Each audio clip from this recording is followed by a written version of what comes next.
प्यारे बच्चों, आप लोग तैयारी कर रहे थे 10+2 AMU के लिए, तो आप मेरे साथ बने रहिएगा। एक नया चैप्टर स्टार्ट कर रहा हूं जिसका नाम है work, power and energy. Point two point इस चैप्टर को मैं आपको समझाता चला जाऊंगा। सारे पॉइंट्स जो इस चैप्टर के अंदर है सारे कवर करवा दिए जाएंगे, और जो इसके अलावा इंपॉर्टेंट पॉइंट्स बनते हैं ना, वो भी मैं इसी चैप्टर के अंदर कवर करा दूंगा। वन शॉट चैप्टर होने वाला पूरा का पूरा। बस मेरे साथ बने रहो। पहली बार अगर चैनल पर आए हो तो प्लीज़ चैनल को सब्सक्राइब जरूर कर दो, और जितना हो सके वीडियोस को शेयर करो। और आपको एक चीज़ और बता दूं, अगर आप तैयारी कर ही रहे हैं 10+2 AMU और जामिया के लिए, तो आपके लिए पूरी मैथमेटिक्स सॉल्व करवाई हुई है। आप मैथमेटिक्स के चैप्टर वाइज आप क्वेश्चंस को प्रैक्टिस में ले लो। सारे के सारे रहेंगे प्लेलिस्ट के अंदर, आपको जाके देखने हैं। आपको ऐसे प्लेलिस्ट के अलावा अगर आप क्वेश्चन देखोगे तो आप उलझ जाओगे। तो आप प्लेलिस्ट देखो, जो भी आपको चैप्टर पढ़ना है उसके क्वेश्चंस भी हैं, उसका थ्योरेटिकल लेक्चर भी है। तो आप इस चैप्टर को देखो, वर्क, पावर, एनर्जी। बहुत देखो होता क्या, फिजिक्स जो होता है ना, बहुत ही इंटरेस्टिंग चैप्टर है। चैप्टर के पूरा सब्जेक्टिव फिजिक्स जो है ना, बहुत ही इंटरेस्टिंग है। और ये chapter specially work, power, energy, ये बहुत इंटरेस्टिंग है। कैसे इंटरेस्टिंग है देखो, मैं आपको भी बताता हूँ। आपके पास चैप्टर का नाम क्या, वर्क, पावर, एनर्जी। ये चैप्टर नंबर 5 है। हमने रैंडमली चैप्टर पिक कर लिया है, चैप्टर नंबर 5। अब देखो, इसको समझेंगे और समझाऊंगा मैं आपको इस वे में कि आपको एकदम से समझ में आ जाए। आप 9th और 10th कर आए हुए हो, तो कहीं ना कहीं आप घबराए हुए होगे कि यार कैसे फिजिक्स को कंप्लीट किया जाएगा। तो बिल्कुल घबराने की जरूरत नहीं है, निश्चिंत रहिएगा। ये लेक्चर कंप्लीट करूंगा, इसके बाद इस पर्टिकुलर चैप्टर के जितने भी प्रैक्टिस क्वेश्चंस हैं, ये जितने भी प्रीवियस ईयर में क्वेश्चन बने हैं AMU के अंदर, वो सारे के सारे मैं अपलोड कर दूंगा। बस साथ दो यार, जितना हो सके वीडियोस को लाइक भी करते रहो। सबसे पहला आता है कि आप वर्क कहते किसको है, वर्क की डेफिनेशन क्या है, basic definition of the work क्या है। देखो, अगर मैं आपसे कहूं कि वर्क क्या है, कार्य इसको बोलते हैं हिंदी में। कार्य क्या होता है, अगर आपने किसी ऑब्जेक्ट पर फोर्स लगाया और फोर्स लगाने से उस ऑब्जेक्ट के अंदर कुछ डिस्प्लेसमेंट आ गया, तो जो फोर्स आपने लगाया है वो और जितना डिस्प्लेसमेंट आया है वो, इन दोनों का अगर मल्टीप्लिकेशन कर दिया जाए तो ये मैग्नीट्यूड को बताता है वर्क के। होप सो वर्क क्लियर हो गया होगा। डेफिनेशन ऑफ वर्क क्या है, it is the product of force with displacement. पूछा नहीं जाएगा वर्क की डेफिनेशन, वर्क पता होना चाहिए। तो वर्क क्या है, अगर आपके पास ये ऑब्जेक्ट है, आपने फोर्स लगा दी F कुछ इस तरह से, ऑब्जेक्ट यहां था और फोर्स लगाने की वजह से ऑब्जेक्ट यहां पहुंच गया। यहां से यहां तक ऑब्जेक्ट ने जितना भी डिस्टेंस कवर किया है, तो इस फोर्स की इस डिस्टेंस के साथ मल्टीप्लाई कर दो, आपको वर्क मिल जाएगा। तो वर्क हो जाएगा force into displacement, W = F × S। बस खत्म, ये वर्क है। ये वर्क तब निकल कर आता है जब आप फोर्स लगाते हो और डिस्प्लेसमेंट भी फोर्स की डायरेक्शन में आ जाए, तब आप वर्क का फॉर्मूला W = Fs लेते हो। ठीक है, देखो, वर्क हुआ, टॉर्क हुआ, कपल ऑफ फोर्स हुआ, वो सारी यूनिट है जहां पर फोर्स की मल्टीप्लाई डिस्टेंस से हो जाए।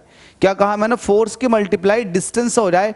अगर फोर्स की मल्टीप्लाई डिस्टेंस से हो जाती है तो वो हमेशा यूनिट एनर्जी का देती हैं, मतलब जूल दे देती हैं।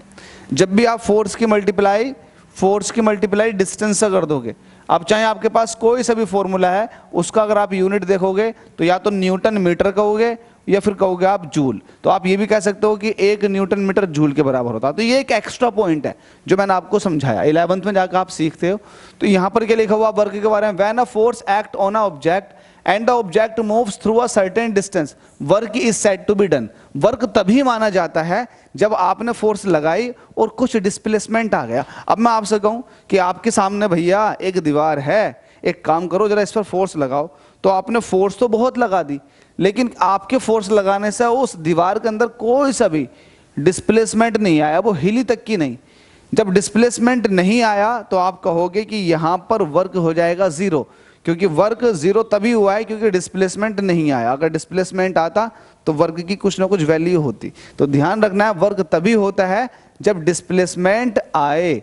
तो क्या हो जाएगा, वर्क = हो जाएगा फोर्स इनटू डिस्टेंस या फिर डिस्प्लेसमेंट।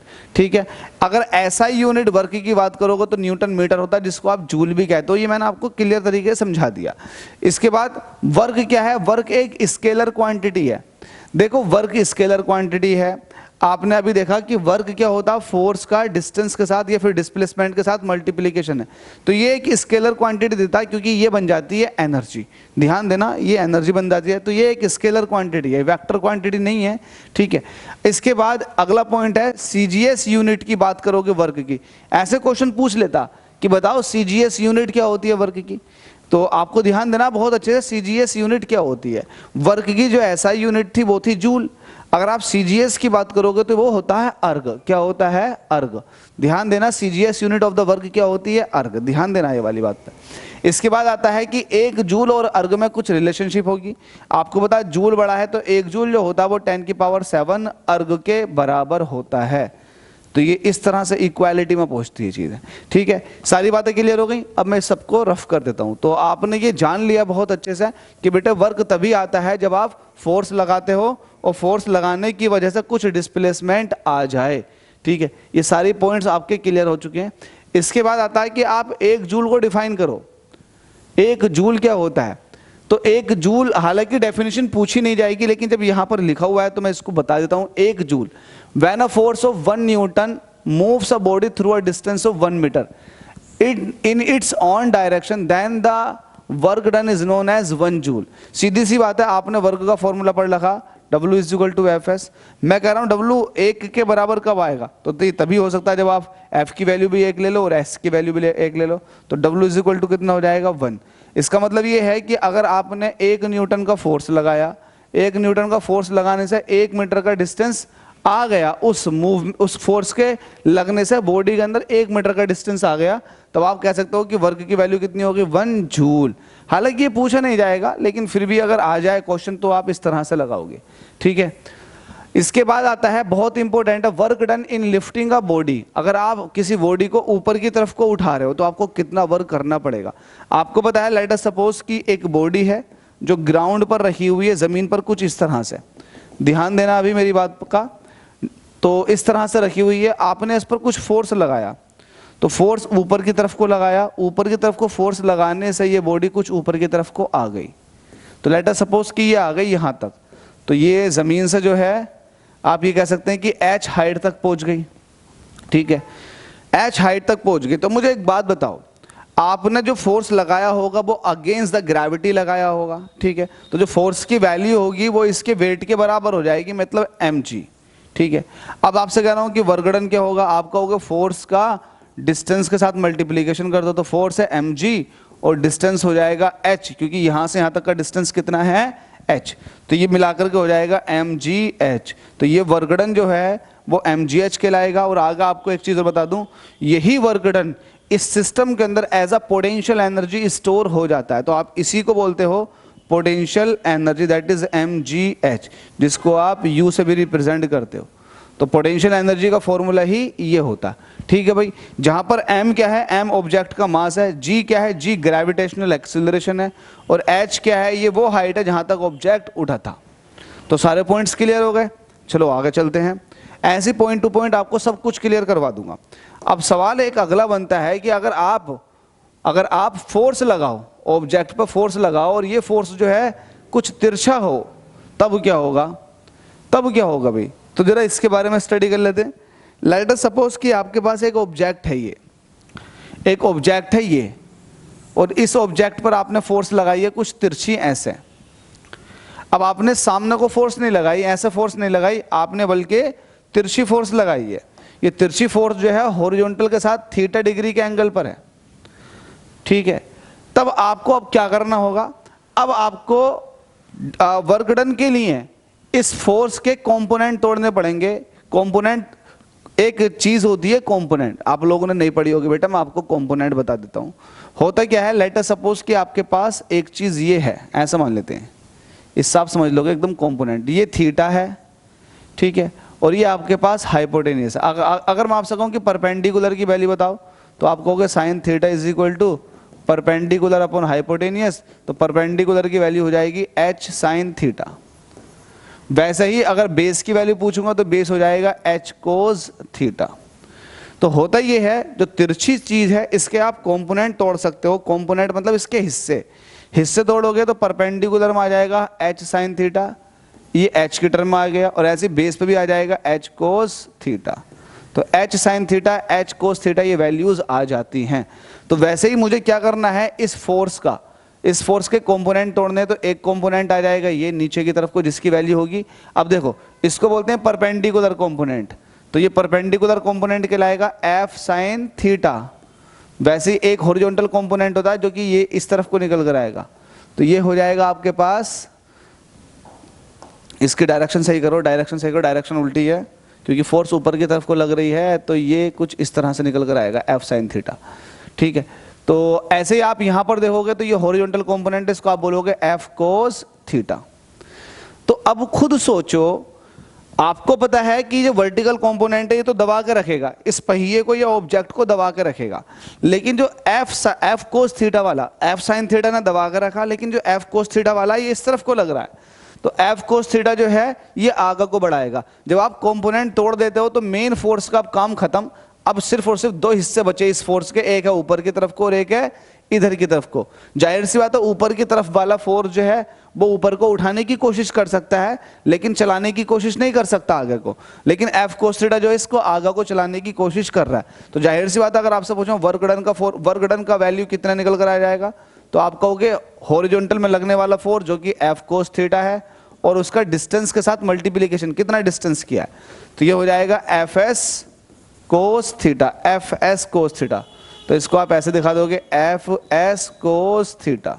अच्छा, आपने वेक्टर पढ़ रखा होगा, आपको पता है जब कोस थीटा आ जाता है तो ये डॉट प्रोडक्ट कहलाता है, तो एफ का डॉट प्रोडक्ट एस के साथ, तो इसको आप कह सकते हो एफ डॉट एस, ठीक है। तो आपके पास वर्क डन निकल कर आ जाएगा एफ डॉट एस। तो इसको, ये जो आपके पास लिखा हुआ ना एफ एस कोस थीटा, मैं इसको W is equal to F dot S भी कह सकता हूं, ठीक है। 11th में आप इसको इलेबोरेट फॉर्मेट में पढ़ लोगे, फिलहाल W is equal to F dot S ये हो गया।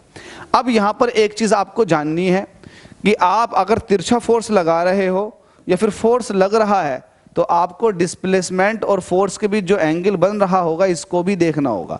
ये जो थीटा एंगल है ना, ये डिस्प्लेसमेंट और फोर्स के बीच का है, आपको इसको भी ध्यान में रखना होगा, ध्यान से, बहुत अच्छे से। तो एंगल डिसाइड करेगा, अब फोर्स भी डिसाइड करेगा वर्क को, डिस्प्लेसमेंट या डिस्टेंस भी डिसाइड करेगा, साथ में फोर्स और डिस्टेंस के बीच बनने वाला एंगल भी डिसाइड करेगा कि वर्क कितना होगा, ठीक है। तो होप सो यहां तक क्लियर समझ में आ गया होगा। ये थीटा वो एंगल है जो डिस्प्लेसमेंट और फोर्स के बीच लग रहा है। तो ये सारी बातें आपको बहुत अच्छे से ध्यान देनी है। अब देखो यहां पर कुछ पॉइंट्स हैं, मैं इसको मिटा देता हूं क्योंकि इसके बारे में मैंने ए टू जेड समझा दिया, ठीक है, ये सब कुछ समझा दिया, आप लोगों ने देख लिया होगा, बहुत अच्छे से देख लिया होगा। अब इसके बारे में आता है कुछ इंपॉर्टेंट पॉइंट्स का डिस्कशन। क्या है? When the displacement of a body is perpendicular, अगर डिस्प्लेसमेंट परपेंडिकुलर हो जाए, परपेंडिकुलर फोर्स के हिसाब से, ये जो परपेंडिकुलर बोल रहे हैं ना, ये फोर्स के हिसाब से बोल रहे हैं कि अगर फोर्स के हिसाब से परपेंडिकुलर हो जाए, मतलब theta is equal to 90 degree हो जाए, तो अब आप बताओ वर्क डन कितना होगा। तो वर्क डन जो होता है वो जीरो होता है। कैसा जीरो हो जाएगा? क्योंकि अगर मैं W इज इक्वल टू ये लिखूंगा कि एफ एस कोज 90, तो कोज 90 की वैल्यू जीरो होने की वजह से W इज इक्वल टू कितना हो जाएगा? जीरो। तो आपको थोड़ा सा ये माइंड में रखना है ना, आप इस चीज को नोट करके चलें कि अगर फोर्स और डिस्प्लेसमेंट के बीच में अगर 90 डिग्री का एंगल बन रहा है तो वर्क डन कितना हो जाएगा? जीरो। अब आप कहोगे कि इसका कोई एग्जांपल बताओ, तो मैं बता सकता हूं इसका एग्जांपल। मैं कह रहा हूं कि एक बॉडी है जो कि हॉरिजॉन्टल में मूव कर रही है, तो डिस्प्लेसमेंट हॉरिजॉन्टल डायरेक्शन में आ रहा है। मैं कह रहा हूं कि ग्रेविटेशनल फोर्स इस पर कितना वर्क करेगा, तो आप कहोगे ग्रेविटेशनल फोर्स तो हमेशा नीचे को लगेगी, तो ग्रेविटेशनल फोर्स और डिस्प्लेसमेंट में 90 डिग्री का एंगल आ गया। अब कोस 90 डिग्री की वैल्यू जीरो होने की वजह से वर्क डन जो हो जाएगा वो जीरो हो जाएगा। तो ग्रेविटेशनल फोर्स जो है किसी तरह का कोई वर्क डन नहीं करवाएगा अगर ऑब्जेक्ट हॉरिजॉन्टली मूव कर रहा है। तो समझ गए? तो ये एग्जांपल मैंने आपको हाथों हाथ बता दिया, जो लिखा हुआ था इसको अच्छे से समझाने की कोशिश कर दी। इसके बाद में अगला पॉइंट आता है, ये आता है कि work done is positive. Work done जो होता है वो पॉजिटिव होगा अगर एंगल जो है वो 90 डिग्री से छोटा है। 90 डिग्री से अगर छोटा है, एंगल एक्यूट है, तो वर्क डन पॉजिटिव होगा। देखो वर्क डन पॉजिटिव के लिए आपको कोस थीटा की वैल्यू पॉजिटिव रखनी है, तो कोस थीटा की वैल्यू जो है फर्स्ट क्वाड्रेंट में पॉजिटिव होती है। अगर आप लोगों ने मैथमेटिक्स पढ़ रखी हो तो फर्स्ट क्वाड्रेंट में कोस थीटा की वैल्यू जीरो होती है। तो फर्स्ट क्वाड्रेंट जो होता है वो 0 से 90 डिग्री तक का होता है। तो आपसे ये कह रहा है कि अगर आपको वर्क डन पॉजिटिव ही चाहिए, क्या वर्क डन पॉजिटिव चाहिए, तो एंगल जो है 0 से 90 के बीच में होना चाहिए। तो 0 से 90 के बीच में, फिर 90 से छोटे वाले एंगल को बोलते हैं एक्यूट एंगल। एक और बात बता दूं, आपने एंगल के हिसाब से ही बता दिया। दूसरा, अगर मैं ये कहूं कि आपने फोर्स इधर को लगाई है और डिस्प्लेसमेंट भी इधर को ही आ जाए, फोर्स और डिस्प्लेसमेंट दोनों सेम डायरेक्शन में आ जाए, तब भी वर्क पॉजिटिव ही मिलेगा। ठीक है, तो ये थोड़ी सी बात आपको और अच्छे से नोट कर लेनी है, लेकिन आपने एंगल के हिसाब से देखा तो ये भी मुझे बहुत अच्छा लगा। इसके बाद अगला पॉइंट आता है, इसको मिटाते हैं, अगले पॉइंट पे डिस्कशन करते हैं। अगला पॉइंट आता है कि when angle between the force and the displacement is 180 degree, angle जो है फोर्स और डिस्प्लेसमेंट के बीच में अगर 180 डिग्री बन जाए तब उस केस में वर्क जो है वो निगेटिव हो सकता या निगेटिव हो ही जाता। अब कैसे, आपसे कह रहा हूं कि W इज इक्वल टू क्या होता है, एफ एस कोस थीटा, और थीटा की वैल्यू हो गई 180 डिग्री, तो कोस 180 की वैल्यू होती है -1, तो वर्क हो जाएगा W is equal to minus का एफ एस। तो निगेटिव वर्क कब आया, जब एंगल जो है 180 डिग्री बन गया। अब ये कब बनता है तो मैं आपको बता देता हूँ। लेट अस सपोज कि आपकी कार जो है, आपकी कार ये आगे की तरफ को जा रही है, अब रैंडमली आपने एकदम से ब्रेक लगा दिए, तो ब्रेकिंग फोर्स जो होता है ना वो अपोजिट डायरेक्शन में लगता, रोकने की कोशिश करता, तो ब्रेक जो होंगे पीछे की तरफ को लगेंगे, लेकिन फिर भी गाड़ी आपको थोड़ी बहुत आगे को जरूर चली जाएगी। तो देखो यहाँ पर फोर्स और डिस्प्लेसमेंट के बीच में 180 डिग्री का एंगल बन गया ना, बन गया। तो इस केस में जो वर्क निकल कर आएगा वो निगेटिव वर्क निकल कर आएगा। तो मैं यही चाहूंगा कि आप ऐसे सारे पॉइंट्स को बहुत अच्छे से समझ के चलें। चलिएगा, ये भी हो गया। अगले पॉइंट पर डिस्कशन करते हैं। अगला पॉइंट डिस्कस करता हूं आपके सामने। आपसे कह रहा है, ये हो गया, अच्छा ये भी हो गया, work done is positive when angle is acute, ये तो हो चुका है, और ये वाला भी हो गया। ये सारे पॉइंट डिस्कस कर लिए। अब इस वाले पॉइंट को देखो, क्योंकि मैं पॉइंट टू पॉइंट सिखा रहा हूं आपको, वर्क पावर एनर्जी, तो कहीं ना कहीं आपको बहुत बेनिफिट मिलने वाला है। हमसे कह रहा work done on a body moving in a circular path is 0। अगर सर्कुलर पाथ पर बॉडी मूव कर रही है तो वर्क डन 0 निकल कर आता। क्यों निकल कर आता? बहुत सारे रीजन है। एक रीजन तो यही है कि अगर सर्कुलर पाथ पर ऑब्जेक्ट मूव कर रहा है तो सर्कल के किसी भी पॉइंट पर अगर आप फोर्स देखोगे, लेट अस सपोज कि ऑब्जेक्ट ऐसे मूव कर रहा है तो फोर्स, और आप फोर्स देख लिया आपने।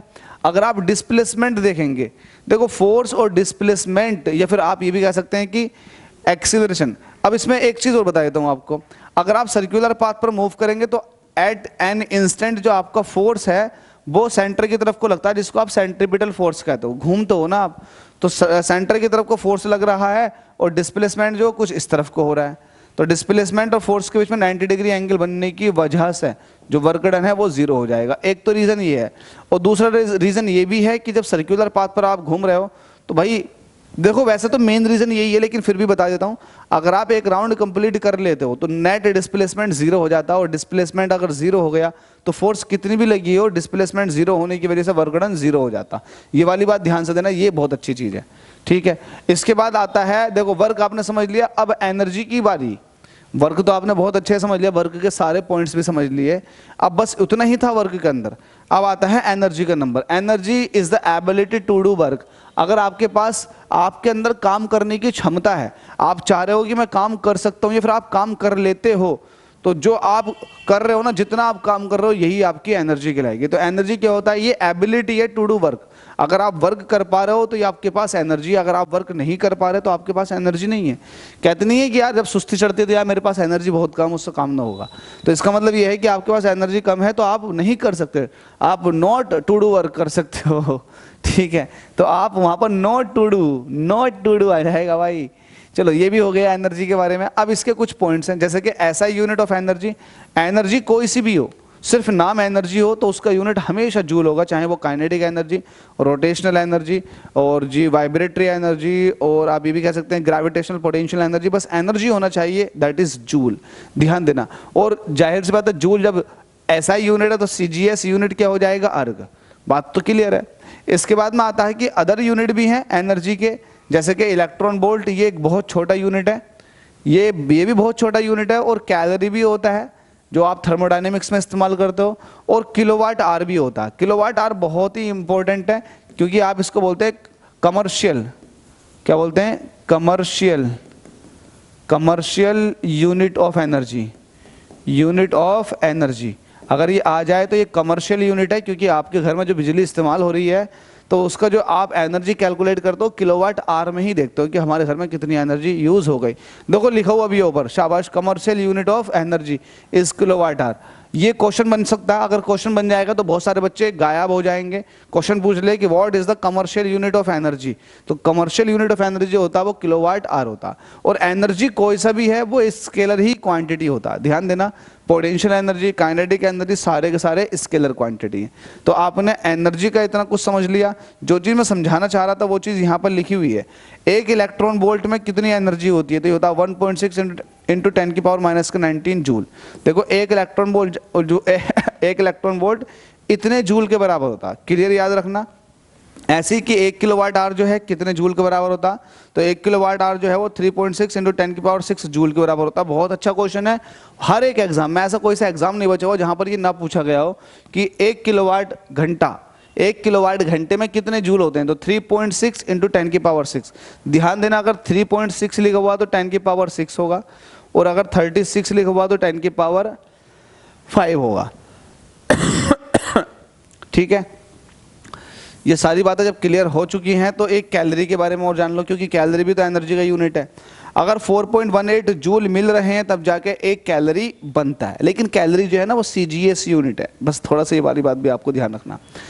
अच्छा, एनर्जी के अलग अलग फॉर्म्स पाए जा सकते हैं, अलग अलग तरीके की एनर्जी हो सकती है, जैसे कि काइनेटिक एनर्जी, अगर गर्माहट है तो हीट एनर्जी, अगर आपने ज़मीन से किसी चीज़ को ऊपर ले गए फिर छोड़ दिया तो उसके पास पोटेंशियल एनर्जी। तो हर किसी के पास एक अलग अलग तरीके की एनर्जी हो सकती है।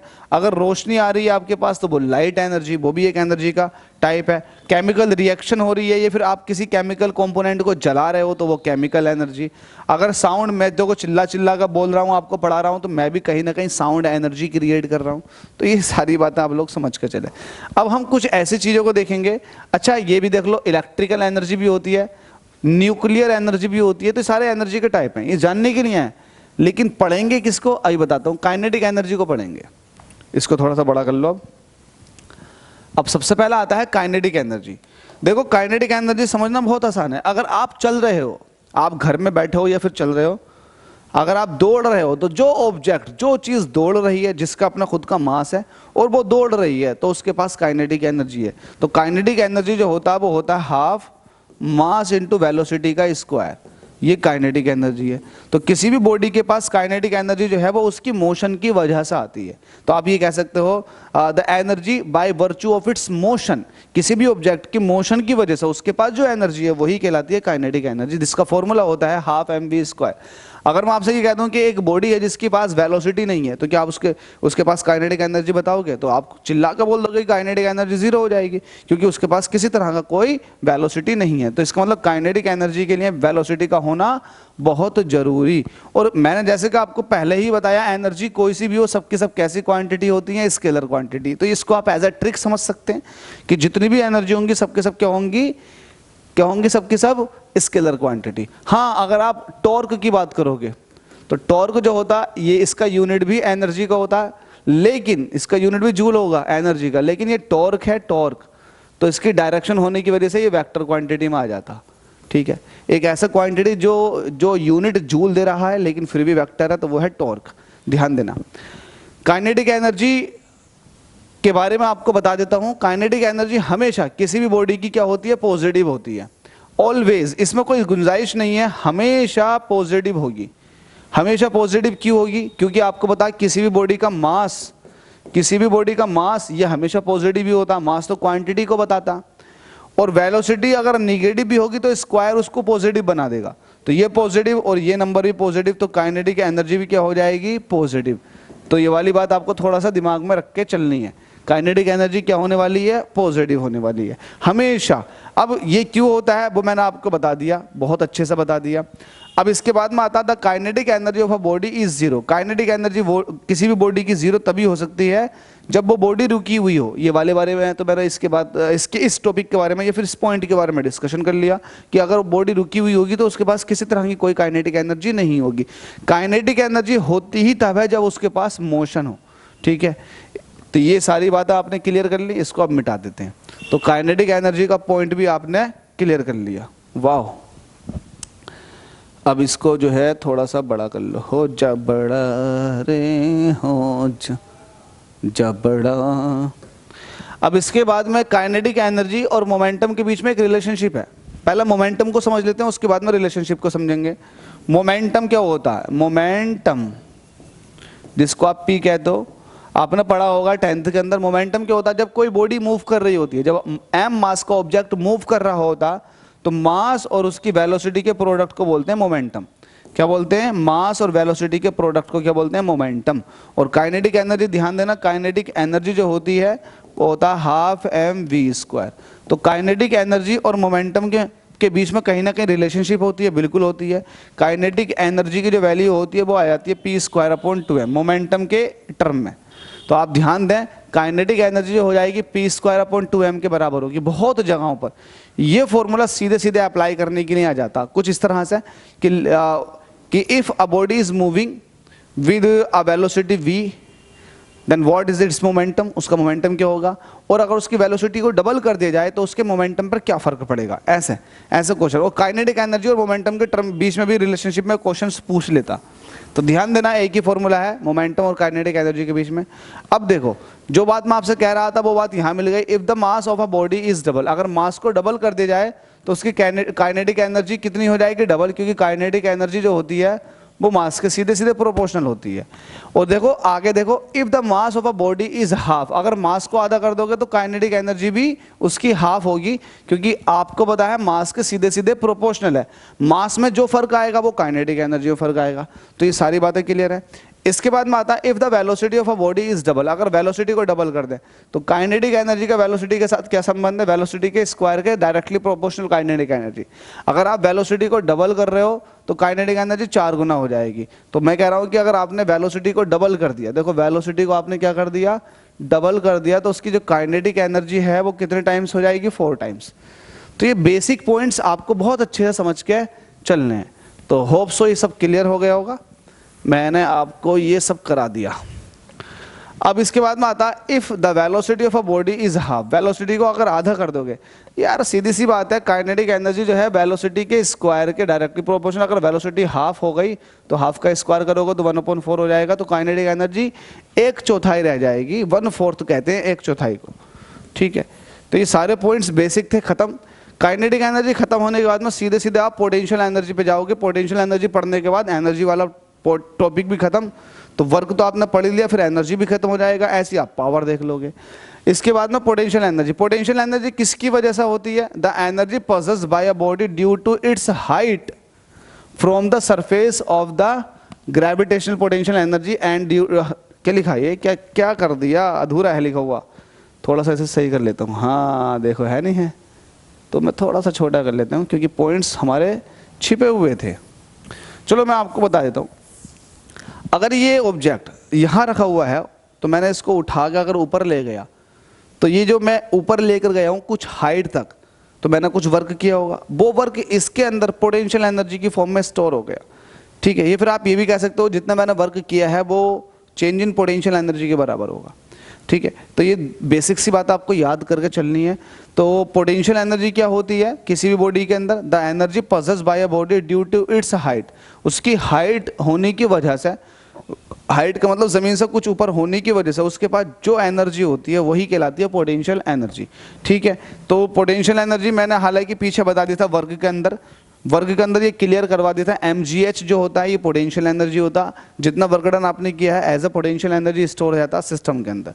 ये वाली बात क्लियर हो गई, बस खत्म। इसके बाद में आता है मैकेनिकल एनर्जी। अच्छा, मैकेनिकल एनर्जी किसको बोलते हैं? मैकेनिकल एनर्जी जो होता है ये जोड़ होता है किस किस का? पोटेंशियल एनर्जी का प्लस काइनेटिक एनर्जी का। दोनों तरह की एनर्जी को जोड़ दो, वो मैकेनिकल एनर्जी जिसको आप यांत्रिक ऊर्जा बोलते हो उसको कहते हैं। अच्छा, पोटेंशियल एनर्जी क्या होती है? ये mgh होता है। काइनेटिक एनर्जी क्या होती है? ये हाफ mv² होता। तो उम्मीद करता हूँ समझ में आ गया होगा। इसके बाद एक इंपॉर्टेंट चीज़ है work energy theorem. Work energy theorem बहुतों के तो बहुत जल्दी समझ में आ जाती है, लेकिन बहुतों के समझ में नहीं आती मोटी अकल की वजह से। अभी समझ में कैसे आ जाती है वर्क एनर्जी थ्योरम? देखो मैं आपको एक सीधी सी बात बताता हूँ। मैं आपको सीधी सी बात ये बता रहा हूँ कि अभी आप एक काम करो, ये ऑब्जेक्ट है इसको ज़मीन पे ही रहने दो, ठीक है। अब आपने इसको उठाना शुरू कर दिया, उठा के आपने इसको यहाँ तक ले गए, तो कुछ मैंने वर्क किया होगा, तो मेरे वर्क करने की वजह से इसकी पोटेंशियल एनर्जी में फ़र्क आ गया। यहाँ पर कुछ हो रहा है, यहाँ पर कुछ हो रहा है, तो इसकी जो पोटेंशियल एनर्जी चेंज हुई होगी वो उतनी ही चेंज हुई होगी जितना मैंने वर्क डन किया होगा। तो ये कहलाती है वर्क एनर्जी थ्योरम। मतलब आप जो है वर्क की एक फॉर्म को दूसरी फॉर्म में कन्वर्ट कर सकते हो। जितना मैंने वर्क किया है उतना इसकी पोटेंशियल एनर्जी में चेंजेस आ गए। अब लेट अस सपोज कि आपके पास गुलेल है, तो आपने गुलेल के अंदर अंटा फांसा और आपने खींचा, ठीक है, तो जितना आपने इसको खींचने वर्क किया है, छोड़ो, जैसे छोड़ोगे तो जो अंटा उसमें से निकलेगा उसके पास काइनेटिक एनर्जी होगी। तो जितना आपने वर्क डन किया है उतना ही उसकी काइनेटिक एनर्जी हो जाएगी। ये फिर आप ये भी कह सकते हो चेंज इन काइनेटिक एनर्जी। तो चेंज इन काइनेटिक एनर्जी, ओहो बोलते बोलते थक गए, रुक गया भाई ये। तो जो यहाँ पर लिखा हुआ ना वर्क एनर्जी थ्योरम में, जो भी आपने देखा यहाँ पर जो स्पेशली लिखा हुआ है वो जितना वर्क आपने किया उसने काइनेटिक एनर्जी को चेंज किया। यहाँ पर सिर्फ इतना मेंशन है, ठीक है। तो ये भी इजीली आपने समझ लिया होगा। अब कुछ यहाँ पर चीज़ें हैं, डिवाइसेस हैं, जरा उन डिवाइसेस के बारे में पढ़ लेते हैं। वो एक तरह की एनर्जी को दूसरी तरह की एनर्जी में कैसे ट्रांसफॉर्म करती हैं, वर्क एनर्जी थ्योरम के ऊपर बेस्ड है। जैसे कि डिवाइस का नाम है पंखा। पंखा क्या करता है, फैन क्या करता है, डिवाइस का नाम है फैन। इसको जो एनर्जी मिलती है वो मिलती है इलेक्ट्रिकल एनर्जी। अगर आप देखेंगे पंखा है तो पंखे का आप स्विच ऑन करेंगे तो इसको आप इलेक्ट्रिकल एनर्जी दे रहे हो। अब पंखा चलेगा तो पंखा हमें हवा देगा, हवा, ठीक है, ठंडी ठंडी हवा। तो ये जो हवा मिल रही है तो एक तरह की ये जो है क्या है, ये जल्दी से बताओ ये किस तरह की, ये पंखे, अब देखो पंखा चला है तो हवा आई है, तो हवा के पास काइनेटिक एनर्जी है। तो आप ये कह सकते हैं कि इलेक्ट्रिकल एनर्जी काइनेटिक में हो गई कन्वर्ट। और आपको पता काइनेटिक एनर्जी मैकेनिकल का टाइप है, तो आप इसको कह सकते हैं मैकेनिकल एनर्जी भी, ठीक है। तो यहाँ पर आपने समझ लिया कि फैन ने इलेक्ट्रिकल एनर्जी यूज़ की और काइनेटिक एनर्जी दे दी। तो हवा जो मिली है, हवा चलती हुई हवा आती है और उड़ती हुई आती है, तो उसके पास मोशन होता है, दैट इज़ काइनेटिक एनर्जी। ऐसे इलेक्ट्रिक लैंप, अगर आप इलेक्ट्रिक लैंप को जलाओगे तो उसे करंट चाहिएगा, मतलब इलेक्ट्रिकल एनर्जी चाहिएगी। इलेक्ट्रिक एनर्जी को यूज़ करता है और वो जलता है, जलने का मतलब ये है लाइट एनर्जी देता है, ठीक है। ये पूछ सकता है आपसे, इलेक्ट्रिकल हीटर जो होते हैं वो क्या करते हैं, इलेक्ट्रिकल एनर्जी को यूज़ करते हैं और आपको हीट एनर्जी देते हैं। सब चीज़ समझाऊंगा। रेडियो की अगर बात करें तो रेडियो इलेक्ट्रिकल एनर्जी तो ये यूज़ करता है, इलेक्ट्रिकल एनर्जी, क्योंकि विदाउट इलेक्ट्रिकल एनर्जी आप रेडियो सिग्नल भेज ही नहीं सकते। तो आपने रेडियो को इलेक्ट्रिकल एनर्जी दी है और इसने साउंड एनर्जी कन्वर्ट किया।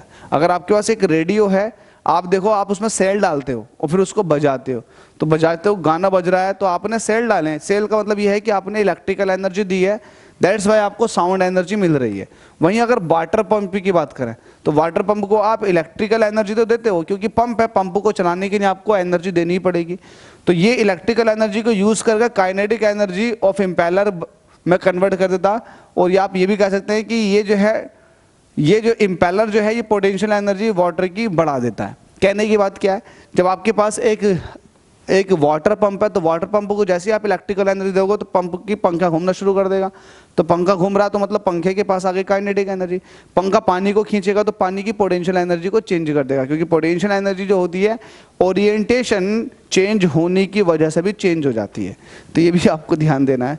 सेल की अगर बात करें, सेल क्या करता है, सेल के अंदर एक केमिकल रिएक्शन हो रही होती है, वो केमिकल रिएक्शन एक इलेक्ट्रिकल एनर्जी देने शुरू कर देती है। तो केमिकल एनर्जी किस में कन्वर्ट हो रही होती है, इलेक्ट्रिकल एनर्जी में। ऐसे ही अगर आप माइक्रोफोन की बात करोगे, मैं जो बोल रहा हूँ माइक्रोफोन को, ये माइक्रोफोन लगा हुआ मेरे पास, मैं बोल रहा हूँ तो मेरी साउंड एनर्जी है, माइक्रोफोन ने उसको लिया, साउंड एनर्जी को लिया, इसने करंट में कन्वर्ट कर दिया, तो साउंड एनर्जी को इलेक्ट्रिकल एनर्जी में। तो ये भी ध्यान रखना, माइक्रोफोन साउंड एनर्जी को यूज़ करता है और इलेक्ट्रिकल एनर्जी में इसको कन्वर्ट कर देता है।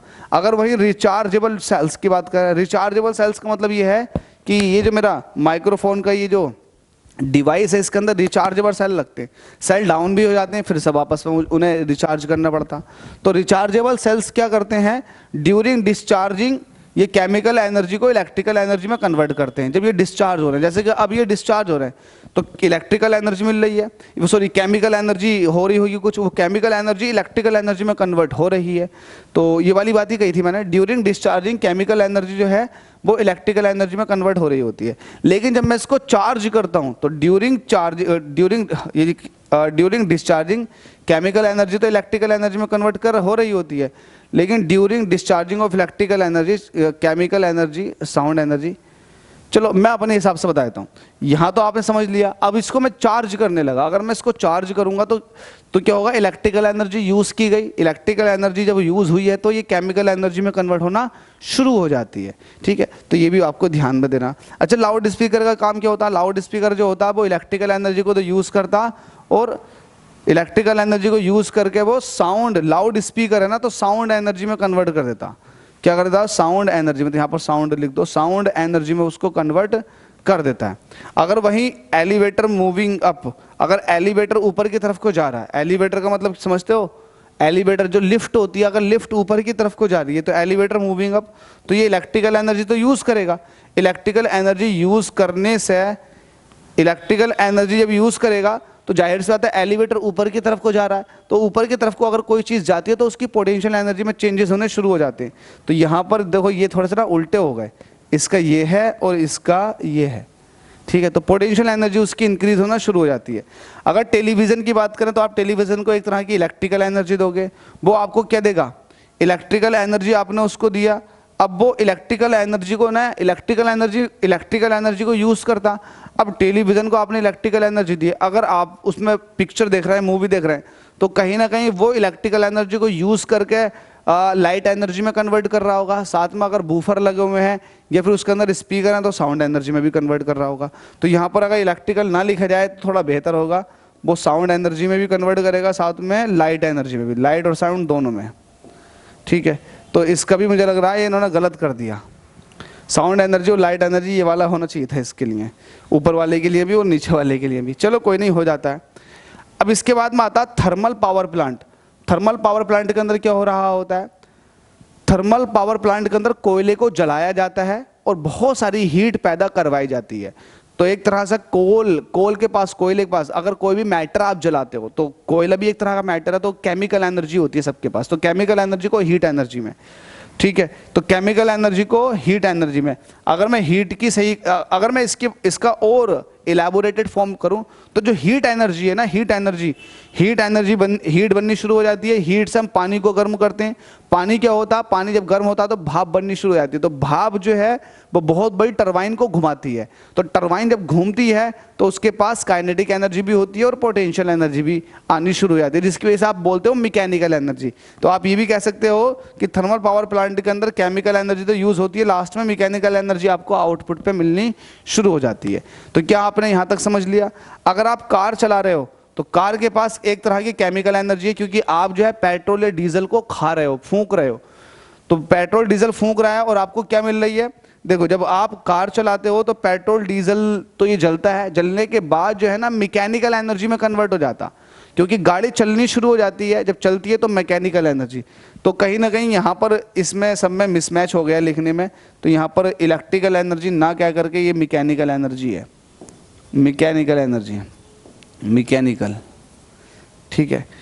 इसके बाद में अगर न्यूक्लियर पावर प्लांट की बात करें तो न्यूक्लियर पावर प्लांट के अंदर आप nuclear energy as a input के फॉर्म में लेते हो, क्योंकि यूरेनियम या फिर थोरियम या प्लूटोनियम आपको फाड़ना पड़ता है न्यूक्लियर रिएक्टर के अंदर, और उससे बहुत सारी एनर्जी निकलती है। उस एनर्जी को आप टरबाइन को चलाने में, बॉयलर का पानी गर्म करने में, फिर उसको टरबाइन को चलाने में यूज़ करते हो, तो आप मैकेनिकल एनर्जी में कन्वर्ट कर देते हो। और मैकेनिकल एनर्जी में जब कन्वर्ट होती है तो मैकेनिकल एनर्जी जब टरबाइन को घुमा रही होती है तो टरबाइन हमें इलेक्ट्रिकल एनर्जी देनी शुरू कर देती है। तो न्यूक्लियर एनर्जी यूज़ हुई, आउटपुट पर हमें क्या मिल गई? Electrical energy. ध्यान देना, इलेक्ट्रिकल एनर्जी। तो यहाँ तक बिल्कुल क्लियर है। इसके बाद में सोलर सेल की अगर बात करें, सोलर सेल आपने देखा होगा, फोटोवोल्टाइक सेल बोलते हैं, सोलर पैनल। तो सोलर पैनल पर सूर्य की रोशनी आगे पड़ती है, फोटो इलेक्ट्रिक इफेक्ट पर काम करता है और सूरज की रोशनी के इन्फ्लुएंस में आकर के ये इलेक्ट्रिक करंट बनाना शुरू कर देता। तो कहीं ना कहीं सोलर सेल को सोलर एनर्जी मिलेगी, लाइट एनर्जी जिसको कहेंगे, और ये इलेक्ट्रिकल एनर्जी में कन्वर्ट कर देगा। सोलर एनर्जी को काइनेटिक एनर्जी वो हैंड्स ऑफ वॉच। अरे पागल साले क्या कर देते हैं, मिस प्रिंटिंग। अबे यहाँ पर ये सोलर पैनल जो होते हैं वो सोलर एनर्जी को यूज़ करके इलेक्ट्रिकल एनर्जी बनाते हैं। सोलर पैनल लगाए ही इस मकसद से जाते हैं ताकि इलेक्ट्रिकल एनर्जी आपको मिले, ठीक है। तो ये भी थोड़ा सा गलत है लिखा हुआ यहाँ पर। तो सोलर सेल की अगर बात करेंगे तो ये सोलर एनर्जी को यूज़ करेगा, जिसको आप कहते हो लाइट एनर्जी, सूरज की रोशनी को यूज़ करता और यूज़ करके आपको कैसी एनर्जी देता? Electrical energy. देखो यहाँ पर मिसमैच देखो साफ, अब आपको मिसमैच साफ दिखाई दे रहा होगा। वॉच की अगर बात करेंगे तो potential energy of the bound spring ये होता, तो इसका ये हो जाएगा, और इसका अब तो साफ साफ पता लग गया इसका ये होगा। तो बिल्कुल सही बता रहा था मैं आपको, एक्सप्लेन सही कर रहा था। इलेक्ट्रिकल एनर्जी मुझे पता था यही है, लेकिन इन्होंने गलत ऊपर नीचे हो गए। ठीक है, तो वॉच का आपने देख लिया होगा, बस बात हो जाती है ख़त्म।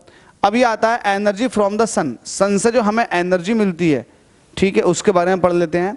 तो क्या है, transformation of the sun's energy into wind energy. Sun की एनर्जी से विंड एनर्जी, सन की एनर्जी जो है, जो भी आती है वो विंड एनर्जी में कन्वर्ट हो जाती है, उसका ट्रांसफॉर्म हो जाता।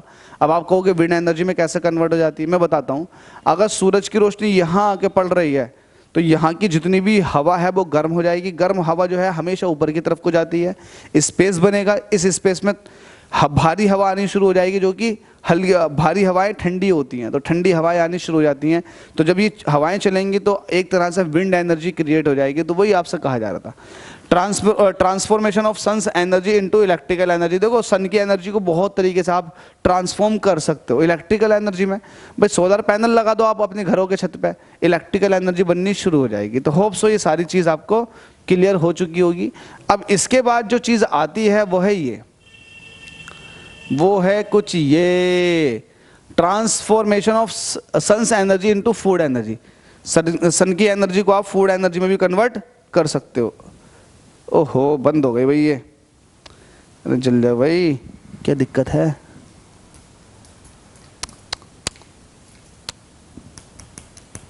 जल जा,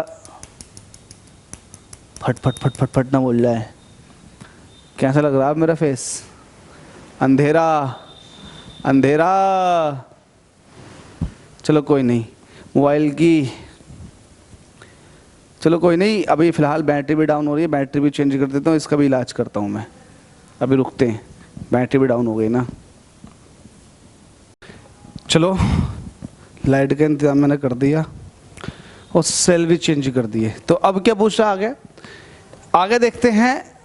यहाँ पर हमसे कह रहा है कि सन की एनर्जी को आप ट्रांसफॉर्म भी कर सकते हैं फूड एनर्जी में।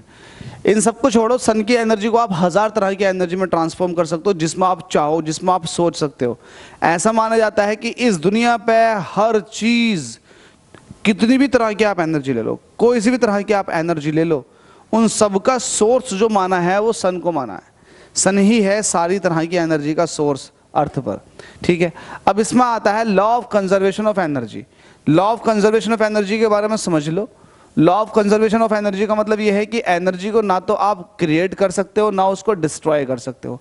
एनर्जी को एक फॉर्म से दूसरी फॉर्म में ट्रांसफॉर्म कर सकते हो। अगर ऐसा है तो इसको बोलते हैं law of conservation of energy. आप काइनेटिक एनर्जी को पोटेंशियल में कन्वर्ट कर सकते हो, आप पोटेंशियल एनर्जी को काइनेटिक में कन्वर्ट कर सकते हो। आपने देखा एक तरह की एनर्जी को आपने दूसरी तरह की एनर्जी में कन्वर्ट किया, तो ये सब law of conservation of energy के ऊपर ही बेस्ड है, ठीक है। तो ध्यान देना, एनर्जी ना तो आप क्रिएट कर सकते हो ना डिस्ट्रॉय कर सकते हो, उसे एक फॉर्मेट से दूसरे फॉर्मेट में कन्वर्ट कर सकते हो, ठीक है। अब इसके बाद अब आप चीज़ पढ़ेंगे वो है ये मेरे पास एक सिंपल पेंडुलम है। सिंपल पेंडुलम ले लीजिएगा, ये सिंपल पेंडुलम है। सिंपल पेंडुलम अगर आप इसको नीचे की तरफ को लेते हैं तो इसको बोलते हैं मीन पोजीशन। आपने खींचा, छोड़ दिया, ये फिर इस तरह से होता रहेगा। तो मीन पोजीशन तो बीच वाली कहलाती है, उससे आप आगे को लेके जाते हैं तो उसको बोलते हैं एक्सट्रीम पोजीशन। तो ये मीन पोजीशन हो गई, और ये दोनों कहलाएंगे फिर एक्सट्रीम पोजीशन, जहाँ पर मैक्सिमम डिस्प्लेसमेंट हो सकता है। तो ये एक्सट्रीम पोजीशन और ये मीन पोजीशन। अब मैं कह रहा हूँ कि एक्सट्रीम पोजीशन पर क्या होता है और मीन पोजीशन पर क्या होता है। देखो, मीन पोजीशन पर वेलोसिटी जो होती है वो मैक्सिमम होती है। इंपॉर्टेंट है, ध्यान रखना, मैक्सिमम होती है। अगर आप सिंपल पेंडुलम को छोड़ेंगे, मेरे पास एक सिंपल पेंडुलम का छोटा सा एग्जाम्पल है। ये मेरे पास एक सिंपल पेंडुलम है। अगर मैं इसको यहाँ से पकड़ूँ और छोड़ूं तो मुझे क्या मिलेगा, यहाँ से जब नीचे की तरफ को आता है ये, तो इसकी वेलोसिटी बढ़ती चली जाती है। लेकिन जैसे ही मीन पोजीशन पर आता तो इसकी वेलोसिटी मैक्सिमम हो जाती है। उसके बाद वेलोसिटी घटती जाती है, घटती जाती है, घटती जाती है, इन लास्ट जीरो हो जाती है। तो एक्सट्रीम पॉइंट्स पर वेलोसिटी जीरो और मीन पॉइंट्स पर वेलोसिटी मैक्सिमम, ठीक है। जहाँ पर वेलोसिटी मैक्सिमम होगी वहाँ पर काइनेटिक एनर्जी मैक्सिमम, और जहाँ पर वेलोसिटी जीरो होगी वहाँ पर काइनेटिक एनर्जी जीरो। तो एक्सट्रीम पॉइंट्स पर काइनेटिक एनर्जी जीरो होती है, मीन पॉइंट पर काइनेटिक एनर्जी मैक्सिमम होती है। इसका उल्टा करा जाए तो आपको पता है जैसे जैसे हाइट बढ़ती जाती है वैसे वैसे पोटेंशियल एनर्जी बढ़ती है। तो एक्सट्रीम पॉइंट्स पर सिर्फ और सिर्फ पोटेंशियल एनर्जी होती है, एक्सट्रीम पॉइंट्स पर पोटेंशियल एनर्जी, और मीन पॉइंट पर सिर्फ और सिर्फ काइनेटिक एनर्जी। तो आप ये भी कह सकते हैं कि जब मीन पोजीशन से ऑब्जेक्ट एक्सट्रीम की तरफ को चलता है तो जैसे जैसे काइनेटिक घटती है वैसे वैसे पोटेंशियल एनर्जी बढ़ती चली जाती है। तो ये सारी बात आपको ध्यान देनी है। एक्सट्रीम पॉइंट्स पर सिर्फ और सिर्फ पोटेंशियल एनर्जी होती है, जबकि मीन पॉइंट पर सिर्फ और सिर्फ काइनेटिक एनर्जी होती है। ठीक है, काइनेटिक एनर्जी होती है। अगर यहाँ पर टोटल एनर्जी की बात करोगे तो टोटल एनर्जी हाफ mv² हो जाएगा, बहुत कुछ गलत लिख रहा। और अगर यहाँ एक्सट्रीम पॉइंट्स पर टोटल एनर्जी की बात करोगे तो ये mgh हो जाएगा। ठीक है भाई, तो आपने ये भी समझ लिया, पेंडुलम का केस भी समझ लिया। चलो अब ये समझ लिया है तो आपने इसको मिटाओ और फिर आगे चलते हैं, आगे चलते हैं। मैं इसी तरीके से देखो आपको पॉइंट टू पॉइंट हर चीज़ क्लियर करवाते हुए चलूँगा, लेकिन आप लोगों का सपोर्ट भी तो चाहिए। बहुत मेहनत लगती है एक चीज़ को पॉइंट टू पॉइंट कवर करने में। जो चीज़ आपने पूरे हफ्ते, पूरे 10-15 दिन के अंदर एक चैप्टर ख़त्म किया, वो आप 1-2 घंटे में कैसे कवर करोगे? तो हमें देख लो कितनी मेहनत करनी पड़ेगी समझाने के लिए।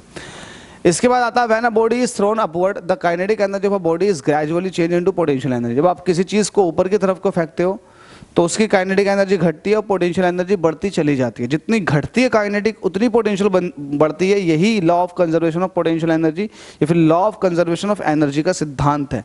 ठीक है, तो ये बात तो मैं आपको बता चुका हूँ, ये दोनों ही पॉइंट्स मैं आपको क्लियर करवा चुका हूँ। ठीक है, तो ये सारे पॉइंट्स ही मैंने क्लियर करवा दिए। अब सिंपल पेंडुलम का एक केस समझ लेते हैं।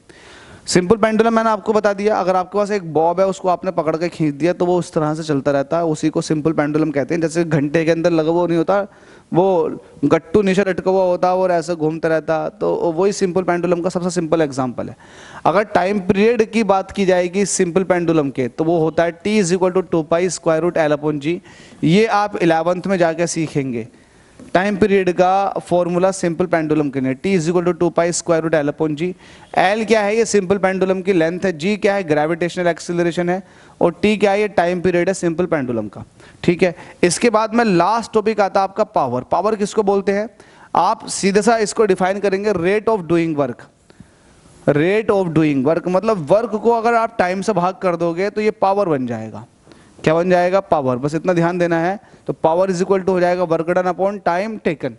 Work done upon time taken, इतना समझ लिया, बस खत्म। अब देखिएगा, बस इतना ही समझना था। अब देखो, पावर के बारे में आपने देख लिया क्या है। पावर क्या होती है? Rate of doing work. तो पावर इज इक्वल टू है आपके पास लिखा हुई work done upon time taken. अब पावर ये भी अपने आप में स्केलर क्वांटिटी है, क्योंकि ये वर्क डन के हिसाब से निकल रही है, और वर्क डन जो होता है आपको तो पता ही है, वो अपने आप में स्केलर क्वांटिटी। और इसका ऐसा यूनिट हो जाएगा, देखो वर्क डन का जो ऐसा यूनिट होता है वो होता है जूल, और टाइम का होता है सेकंड। तो जूल पर सेकंड का एक दूसरा नाम भी होता है वॉट। क्या होता है? वॉट। सिंबल होता है W। तो इसका ऐसा यूनिट जो हो गया वो वॉट ही हो गया। सही है। इसके बाद एक वॉट को अगर आप डिफाइन करोगे तो एक वाट तो P = 1 वाट। आप कहते हो ना, घर के अंदर अगर कोई बल्ब लगा हुआ होता तो 100 वाट का बल्ब लगा हुआ है, या 200 वाट का बल्ब लगा हुआ है, या 9 वाट की ट्यूबलाइट लगी हुई है, या 35 वाट की ट्यूबलाइट है। तो इस वाट का मतलब ये होता है कि एक सेकंड में अगर 1 वाट किसी की पावर है तो 1 सेकंड में 1 जूल एनर्जी खर्च कर रही है। क्योंकि आपको पता है जो वाट निकल कर आया है वो आया है जूल पर सेकंड से, जिसको आप वाट भी कहते हो। तो अगर मैं कह रहा हूं कि 1 वाट, किसी की पावर 1 वाट है, तो वो 1 सेकंड में उतने ही जूल एनर्जी खाती है। जैसे कि मैं कह रहा हूं कि 35 वाट का एक बल्ब लिया हो, तो 1 सेकंड में 35 जूल एनर्जी कंज्यूम करेगी, खाएगी।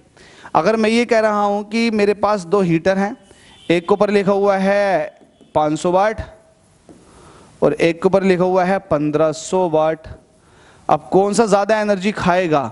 तो 1 सेकंड में कितने में? 1 सेकंड में ये 500 जूल खाएगा और ये 1500 जूल खाएगा। तो जो जितनी ज़्यादा एनर्जी खाएगा उसकी पावर उतनी ही ज़्यादा होती है। वाइस वर्सा, जिसकी पावर जितनी ज़्यादा होगी वो उतना ही एनर्जी कंज्यूम करेगा। तो समझ गए 500 वाट का मतलब क्या हो गया? तो ये होता है किसी के ऊपर अगर पावर लिखा हुई है तो उसका मतलब। ठीक है, एक इंपॉर्टेंट चीज़ है, 1 HP कितने वाट के बराबर होता है? तो ये होता है 746 वाट के बराबर। आपके घर में अगर मोटर लगी हुई हो, समरसेबल लगा हुआ हो, तो समरसेबल हो या फिर वाटर पंप हो, आप हमेशा देखना वो जो बताता है, जो बेचने वाला बताता है, वो बताता है कि कितने, अगर आप पूछते हो कितने HP की है, कितने HP की है, तो HP का मतलब होता है हॉर्स पावर। इसका मतलब होता है 746 वाट। अगर 746 वाट की वो मोटर है तो इसका मतलब 1 HP की हो गई। ध्यान देना। तो HP का मतलब समझ गए ना आप? HP का मतलब होता है हॉर्स पावर, जो कि 746 वॉट के बराबर होता है। तो 1 HP 746 वॉट के। तो ये चैप्टर यहाँ का हो जाता फिनिश। होप सो आपको चैप्टर में एंजॉय आया होगा और मैंने हर एक चीज़ बहुत एक्सप्लेन करके समझाने की कोशिश की है पॉइंट वाइज। तो ये वन शॉट था चैप्टर का। उम्मीद करता हूँ पसंद आया होगा। पसंद आए तो वीडियो को लाइक करो, चैनल को सब्सक्राइब करो। सब्सक्राइब का बटन अभी तक आपने सब्सक्राइब नहीं किया तो सब्सक्राइब करो। वीडियोस को अपने दोस्तों तक शेयर कर दो। और ये फ्री क्लासेस चल रही है तो इसका फ़ायदा उठाओ, बेनिफिट उठाओ। और मोटिवेशन मुझे तभी मिलेगी जब आप वीडियोज़ को लाइक करेंगे और कॉमेंट करेंगे अच्छे अच्छे। चलिएगा, थैंक यू सो मच।